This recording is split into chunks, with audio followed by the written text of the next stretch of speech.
Imagine कीजिए कि आप किसी प्लेन से ट्रैवल कर रहे हैं और तभी प्लेन में हर जगह से अलग अलग तरह के सांप बाहर आ रहे हैं और प्लेन का पायलट भी मर चुका है। अब ऐसी सिचुएशन में आप क्या करोगे? मैं ये सब इसीलिए बता रही हूँ क्योंकि हमारी आज की कहानी भी कुछ ऐसी ही है जिसका नाम है स्नेक्स ऑन अ प्लेन। कहानी की शुरुआत हवाई से होती है जहाँ पे हम शॉन नाम के एक आदमी को मोटरसाइकिल के साथ माउंटेन में घूमते हुए देखते हैं, जहाँ पे घूमते वक्त उसे एक आदमी पेड़ से उल्टा लटका हुआ दिखाई देता है। ये देख शॉन उसकी मदद करने के लिए जाता है, लेकिन वो आदमी उसे वहाँ से भागने के लिए कहता है, लेकिन शॉन वही झाड़ियों में छुप जाता है। तभी वहाँ पे एडी नाम का एक आदमी अपने साथियों के साथ वहाँ आता है और उस टंगे हुए आदमी को वहीं पे मार देता है। शॉन ये सब कुछ देखकर काफी डर जाता है और वहाँ से भागने लगता है, लेकिन उसकी मोटरसाइकिल की आवाज वो लोग सुन लेते हैं और उस पर भी फायरिंग करने लगते हैं, बट शॉन लकीली वहाँ से बचकर निकल जाता है।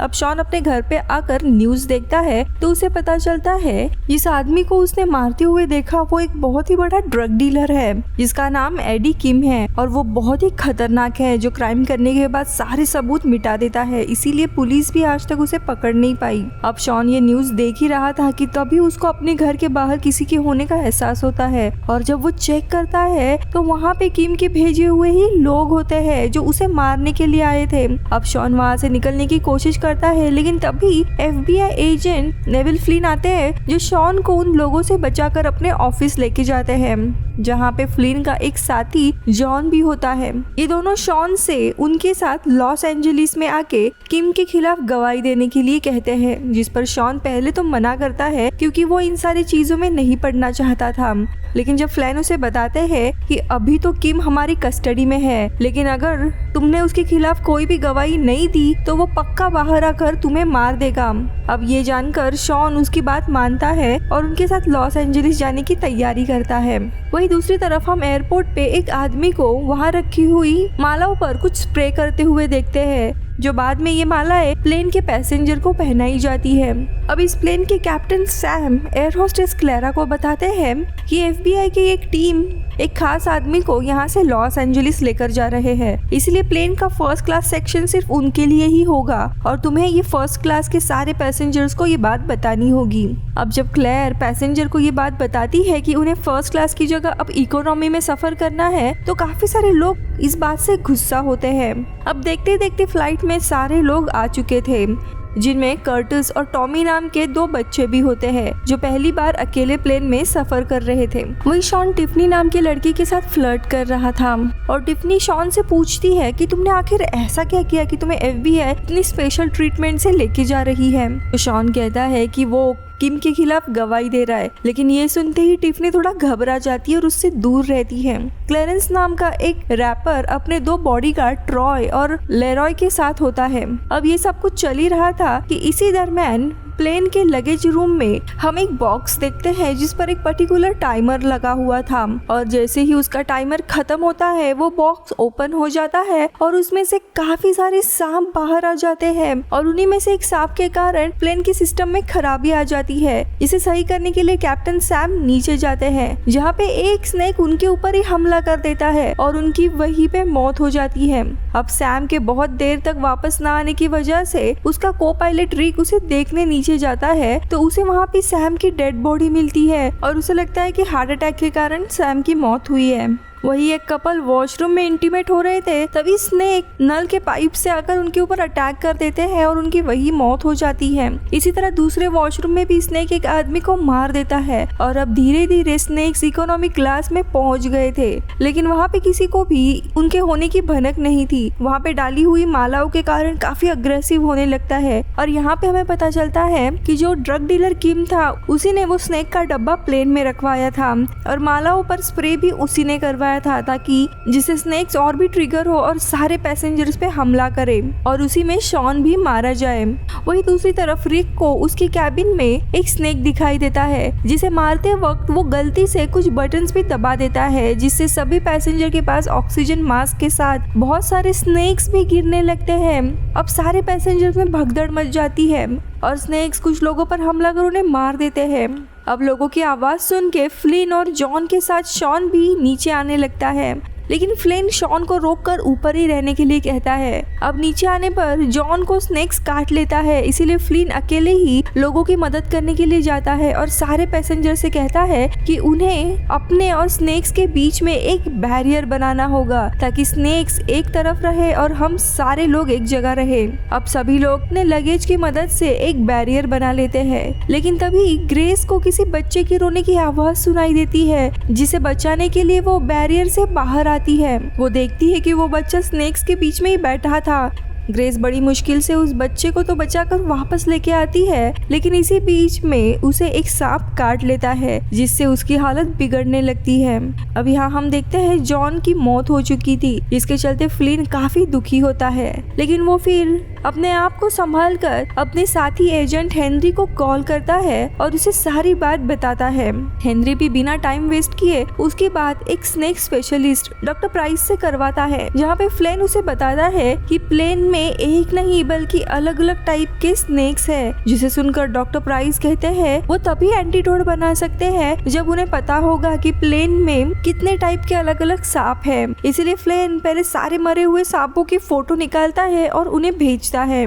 यहाँ हम देखते हैं जो छोटा बच्चा रहता है टॉमी, उसके हाथ पर भी सांप ने काट लिया था, लेकिन तभी वहाँ पे मारिया नाम की एक पैसेंजर आती है और फिर वो टॉमी के हाथ से जहर निकाल देती है। अब प्लेन में हर तरफ सांप घूम रहे थे और उन्हीं में से एक सांप को पायलट रिक पर भी हमला करता है, जिसे वो भी कैबिन में बेहोश हो जाता है, जिससे अब प्लेन को कंट्रोल करने वाला कोई भी नहीं था। इसीलिए प्लेन नीचे जाने लगता है। बहुत ही ज्यादा भगदड़ मच गई थी और सांप भी इसी साइड में आने लगते हैं। अब ये सब कुछ रोकने के लिए प्लेन कैबिन में जाता है और वो देखता है कि रिक तो बेहोश पड़ा है और अब वो खुद प्लेन को कंट्रोल करने की कोशिश करने लगता है, लेकिन वो प्लेन को कंट्रोल ही नहीं कर पाते और प्लेन लगातार नीचे जाने लगता है। इसी दरमियान रिक भी वापस होश में आता है, लेकिन फिर भी रिक किसी हालत में प्लेन को कंट्रोल करता है और तब जाकर प्लेन वापस ऊपर जाता है। लेकिन प्लेन नीचे जाने की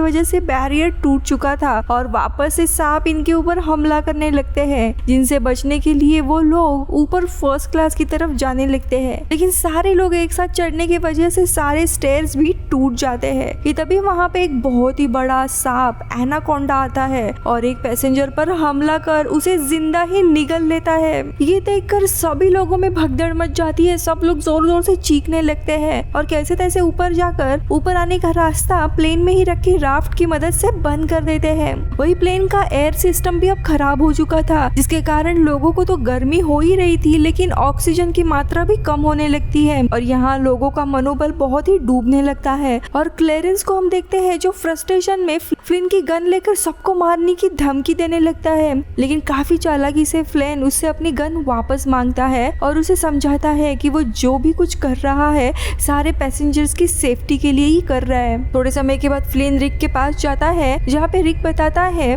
कि उसने प्लेन की स्पीड को और भी स्लो कर दिया है, क्योंकि एसी बंद होने के कारण प्लेन और ज्यादा हीट प्रोड्यूस करता है, जिससे प्लेन का इंजन कभी भी ब्लास्ट हो सकता है। अब किसी न किसी को तो एसी ठीक करने जाना ही पड़ता है, इसीलिए फ्लिन क्लेयर से कहता है कि वो नीचे जाकर एसी ठीक करेगा और क्लेयर उसे ऊपर से रास्ता बताएगी। अब फ्लिन आसपास सांप से बचते हुए एसी सिस्टम के पास जाता है, लेकिन तभी कुछ सांप उसके ऊपर हमला करते हैं, जिन्हें वो अपनी फ्लेम थ्रोवर की मदद से मार देता है और एसी के कूलिंग सिस्टम को भी वो ठीक कर देता है और वापस ऊपर आ जाता है। दूसरी तरफ अब तक हेनरी और डॉक्टर प्राइस को उस इंसान के बारे में पता चल गया था जिसने एडी किम को सारे सांपों की डिलीवरी की थी, इसीलिए वो उसे पकड़ने के लिए जाते हैं, लेकिन वो हेनरी को देख उससे बचकर भाग निकलता है और इसी बीच में उसको भी एक सांप काट देता है। तब हेनरी उसे कहता है कि मैं तुम्हें तभी बचाऊंगा जब तुम मुझे उन सारे सांपों के बारे में बताओगे जो प्लेन में तुमने डिलीवर किए थे। और अब वो सांपों का डीलर सारे सांपों की इंफॉर्मेशन बता देता है। अब इनके पास सांपों की इंफॉर्मेशन थी, इसीलिए वो एंटीडोट के ऊपर भी काम करने लगते हैं और वही ये बात हेनरी कॉल करके प्लेन के सारे लोगों को भी बताता है, जिससे उनमें एक राहत आती है। अब क्लेयर ये खुशखबरी बताने के लिए रिक के कैबिन में जाने की कोशिश करती है, लेकिन गेट नहीं खुलता, इसीलिए फ्लिन गेट का लॉक तोड़कर अंदर जाता है और तभी हम देखते हैं रिक की मौत हो चुकी थी और प्लेन भी ऑटो पायलट पर था, लेकिन इन्हें प्लेन को लैंड करवाने के लिए किसी पायलट की जरूरत थी। इसीलिए वो सभी पैसेंजर से पूछते हैं कि क्या इसमें से किसी को भी प्लेन उड़ाना आता है और इन सारे लोगों लोगों में से ट्रॉय नाम का ही एक पैसेंजर आगे आता है और उसने भी प्ले स्टेशन के गेम में प्लेन उड़ाया था। लेकिन अब इनके पास कोई भी रास्ता नहीं था, इसीलिए फ्लिन और ट्रॉय प्लेन उड़ाने का डिसाइड करते हैं। लेकिन कॉकपिट के अंदर भी काफी सारे सांप थे और ऐसे में प्लेन नहीं उड़ा सकते थे, इसीलिए फ्लिन सबसे कहता है कि जिसको जो भी मिले उसे पकड़कर बैठ जाओ, क्योंकि अब बहुत ही ज्यादा खतरा होने वाला है। और इतना कहते ही वो प्लेन की एक खिड़की पर फायरिंग करता है, जिससे वहां पे बहुत ही तेज वैक्यूम बनता है और एक एक करके काफी सारे सांप उस वैक्यूम में से नीचे जाने लगते हैं। अब कॉकपिट पूरा खाली हो चुका था, इसीलिए फ्लिन और ट्रॉय प्लेन को नीचे लैंड करवाने की कोशिश करने लगते हैं और हम देखते हैं इन दोनों को भी प्लेन उड़ाना नहीं आ रहा था, लेकिन बहुत ही ज्यादा मुसीबत के बाद ये लोग फाइनली प्लेन को लैंड करवा देते हैं और सुरक्षित तरीके से लॉस एंजलिस पहुंच गए थे। सभी लोग प्लेन से नीचे आने लगते हैं। वही नीचे आते वक्त शॉन पर एक सांप हमला करता है और शॉन को बचाने के लिए फ्लिन उसी पर गोली चलाता है, जिससे सांप तो मर जाता है लेकिन शॉन को भी गोली लगी थी। लेकिन नीचे आने के बाद हम देखते हैं उसने बुलेट प्रूफ जैकेट पहना था, जिसके कारण वो बच जाता है। अब इसके बाद काफी सारे पैसेंजर सुरक्षित थे। शॉन फिर क्लेयर से डेट के लिए पूछता है। अब कुछ दिनों के बाद हम देखते हैं फ्लिन और शॉन की काफी अच्छी दोस्ती हो गई थी और दोनों भी बाली में एंजॉय कर रहे थे और ये मूवी इधर ही खत्म होती है।